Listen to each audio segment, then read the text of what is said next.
Hey Maple Nuts, it's me again with another video, and it's not an unboxing video. I was expecting to do an unboxing today, but I didn't get the package today, so it's all good. I'm still gonna post an unboxing video. It's going to be JRS unboxing video. I have another Maple Stone ornamentals unboxing ready for you guys. Kind of. Still a little bit of tweaking, editing. I'm learning how to edit videos to provide better content for you guys. Just know that I'm trying hard. There was an update with Miss Whitman's shipping. I talked to her for a little bit. There was some misunderstanding in the messages. I'm currently talking to her as we speak over message. So I think there was a little bit of misunderstanding there, but it's okay. This it happens. We're human. I'll keep you updated on the results on of that conversation. But I wanted to talk to you about one thing, and this is the number one problem with people that collect trees that are maple, that are plant enthusiasts. If I even said that correctly, sorry, main language is Spanish. I kind of suck. My English kind of suck. All right, but when you're a plant enthusiast, a lawn care enthusiast, and someone who is really into it, the number one problem that I see, that I've been seeing my entire life, is overcare. Overcare is the number one killer of trees, plants, lawns, you name it, is the number one care. A lot of overcare looks like undercare. Yeah, overcare looks like neglect because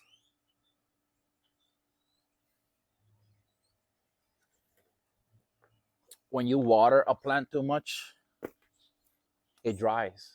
The same as if you don't. But only you know what it is really.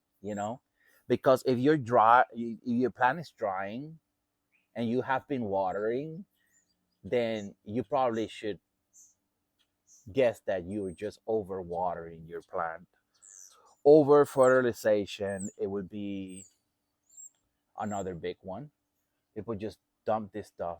They think that because a fertilizer is slow release, it's just gonna slowly feed the plant, right? And it kind of does, right? But if you're dumping a whole bunch of it, then yeah, it's gonna slowly release a lot of nitrogen into the plant. That's exactly what's gonna come down to. I see that a lot. I am not by any means an expert in Japanese maples.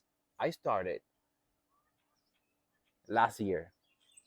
I'm not an expert at them, but I can tell you that I am an expert at plants, that I am an expert at lawn care. And I have been since very small. When I was 12 to 14 years old, I had hundreds and hundreds and hundreds of palm trees at home. I am from Aguadilla, Puerto Rico. And if there's something that we do have, are palm trees. And I had so many of every kind, Bismarckia and Rubellinis and windmills and just regular coconut palm trees and uh, foxtails. And you don't understand, all right? I used to be a palm tree freak. I used to grow them from seeds. I used to dig them out from near the mother plant and just raise them. And I used to have hundreds and hundreds and hundreds. It's always been my passion, plants. And Japanese maples are a plant. So that I think that kind of makes me an expert at it. It's no different if it's a plant, it's a live thing. And things that you need to worry about your plants are water, feed, right? Your fertilizer, the sun, the amount of light that you're giving it, right? All that stuff, temperature.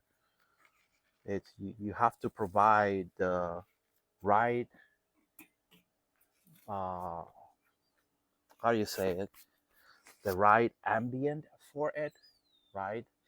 So there are some plants that can take sun really hard, like palm trees, right? There are some plants that can't.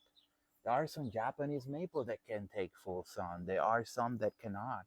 You know, if I were to put my Hanamatoi that I just did a video on it this morning, right there in the middle of my yard, I'm pretty sure that 72 hours, this plant's going to be roasted. You know, just roasted. My Johan, it's a fair heat tolerant. However, it was raised from very small all the way to a decent uh, height, right? It was raised in a similar ambient than this, right? With a 50% shade cloth. I bought that tree. I put it outside to get full sun one day. One day, 24 hours later, I started seeing the leaves just burning, getting crushed. And I just there. It's in recovery mode right now. Right now, it only gets a little bit sun in the morning. And I think after like 12, it just don't get any more sun. But yeah, going back to that, overcare. Overcare is the number one killer of plants. And out of the three, sun, fertilizer, and water is always the one that it's always water, right? I have been a lawn care nut since 2018. I was introduced to the whole lawn care nut community through YouTube. I watch, not used to, I watch constantly the lawn care nut, which I'll put a link on the description below. I am a total fanatic of Lawncology, John Perry, aka the owner of Green County Fertilizer, which is the person that makes the next products that I have been using since 2018. And since 2018, I have had one, two, three. I have had four lawns. One I killed. All right, I killed my very first centipede lawn. I killed it with Overcare. It was all Overcare. It's always Overcare. When you are enthusiast, it's always Overcare. When you're not, when you're just someone that just have a few plants around the house and then that's it, and you don't really into it, it's always undercare. You're just not watering them, you neglect them, you leave them outside in the sun or something like that. It's always something like that. So a lot of the times I see pictures of trees that are just dying. If I were to show you this tree right here, and I would see this leaf black kind of drop down, that to me tells me that you are watering the hell out of these trees, one, or two, that the soil you are using it's three actually, that the soil that you're using is just potting soil, which contains a lot of peat moss, and peat moss is holding a lot of moisture, all right? Or three, that you have a drip pan in the bottom of your pot, and it's just that water is just sitting there, okay? All three of them are basically, you are creating an anaerobic condition in the root system of your tree, and your tree gives up. All right, it's being attacked by anaerobic bacteria. Anaerobic, uh, what do you say? Anaerobic living things. They are mostly hostile to a host, in this case, a plant. All right, so anaerobic conditions is definitely a big no no. Okay, so you want to make sure that the soil that you're using drains well. Okay, the soil that I use here, I make it myself. This is fine pine bark mulch, and I mix it a little bit. I put a little bit of peat moss to hold a little moisture, but not too much, right? You have to create a balance here. There has to be a balance. There has to be a balance in the root system of water and air. Usually, what you want to do with these trees is you water them, right? And then what you want to do is you want to let this soil dry, okay? Because when you water this soil, yes, there's going to be some air inside still, but most of it is going to be out. And as the soil dries out, air comes inside, right? So there's like a constant air and water, air and water, air and water. That is what the plant needs. If you're constantly water, you just water, water, water, air down here and water just up here. What happens? Anaerobic bacteria starts taking over. Anaerobic bacteria starts attacking your plant. It attacks the root system, right? And that's how you get root rots, and this is how you get a whole bunch of uh, fungi and infections and all kinds of crazy stuff on your plants. And sometimes you start seeing problems like this one, very common one, right? This is a fungi, a type of fungi, which I forgot the name of it, and I don't really want to like try to guess it because I'm just gonna make myself look really ridiculous on video. But look, boom, right there. That is that is a fungi, right? It starts with a P. Forgot the name of it. I can write it. I can't just say it. Anyways, so yeah, you start having problems like that with your plants. During the winter, your trees do not need to be watered. Maybe 3 times, 4 times throughout the whole winter, something like that, you know. You don't need to water your trees a whole lot. They're dormant. I mean, like, what are you doing, you know? So basically, just I mean, keep an eye on them, once in a while, but take a chill pill during the winter and when it's cold. Just take a chill pill. Go have a vacation with your wife or your significant other.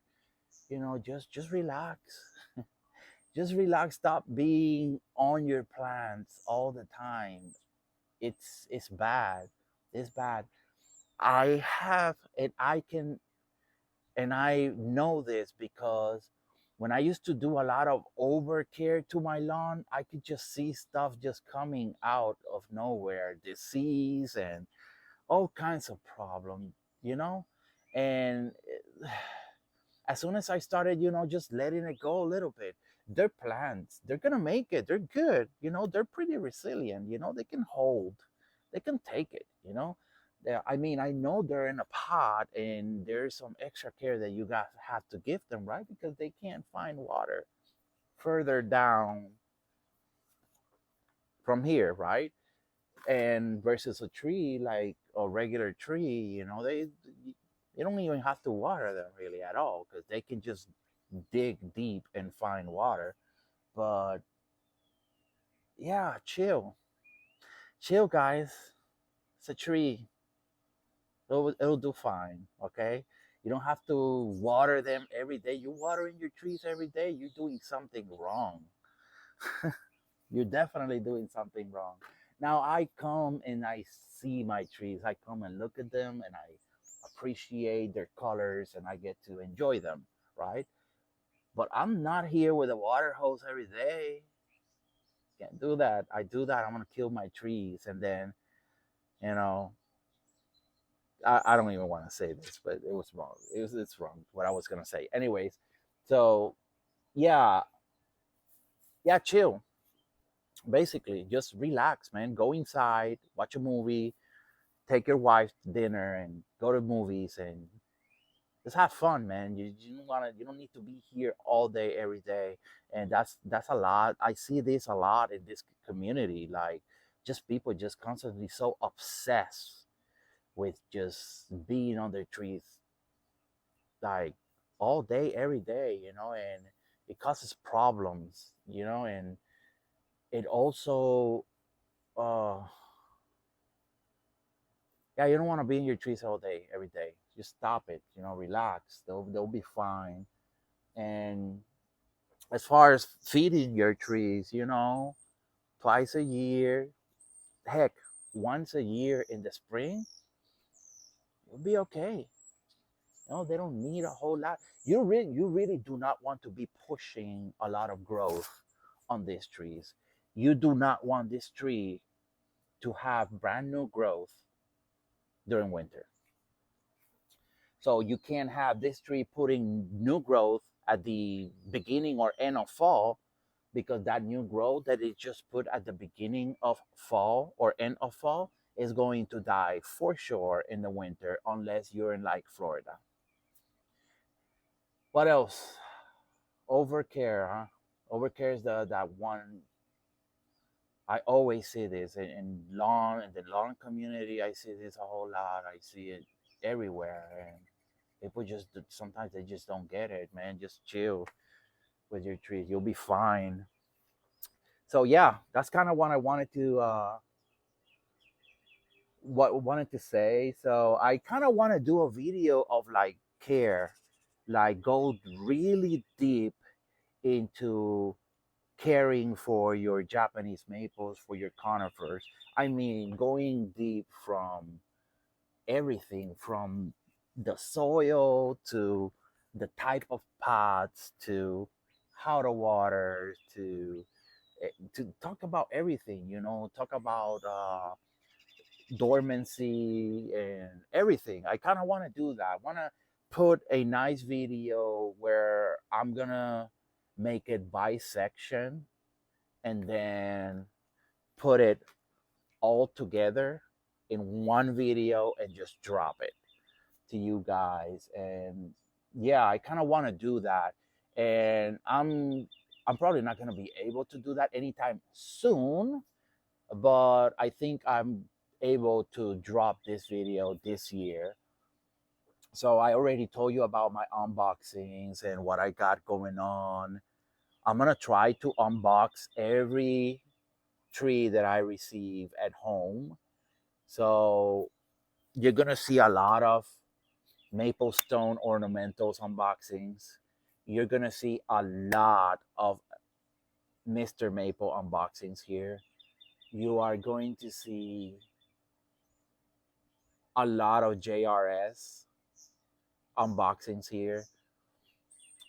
Maybe some Conifer Kingdom, maybe some fast growing trees. You're about to see, believe it or not, you're about to see two unboxings from Home Depot, because I just purchased two trees from them, and they have a nice deal. 7 gallon for Chichigashira, $106. Yeah, I'm gonna jump on that. And I also purchased a butterfly from them. I wish I could have bought them the same day and had them shipped the same day here, but I kind of didn't see the butterfly and saw it like 3 days later, and I purchased it. $106 for a 7 gallon. I mean, come on, guys. I don't even know what you guys are doing, not jumping on this deal. I don't know, just throwing it out there, okay? And I don't like supporting big box stores, but $106, 7 gallons. Yeah, yeah, I'm gonna have to jump on that. Anyways, yeah. So I think that's it. That's all. That's all I got for today. I have this video, and then I already got the JRS unboxing from a few weeks ago, my big 5 gallon Kurohime was sent to me here from JRS, and I did a video, but that day I looked like trash. I was here making soil, and then when I'm here making soil or dealing with my trees or with my lawn, I got shorts, I got trashy shirt, and I look pretty much like trash. And I guess I didn't know that. I was so excited. I got the tree. I'm like, oh my God, I got the tree. Let me do this video. And after I started watching the video, I'm like, what are you doing? Why? You didn't even think about this stuff. You look like trash. You're sweaty. You're dirty. What are you thinking about here? So I didn't post it, but you know what? I'm gonna still do it. I'm gonna post it. I already made my mind. It's gonna come down tonight. Okay. So, anyways, peace out.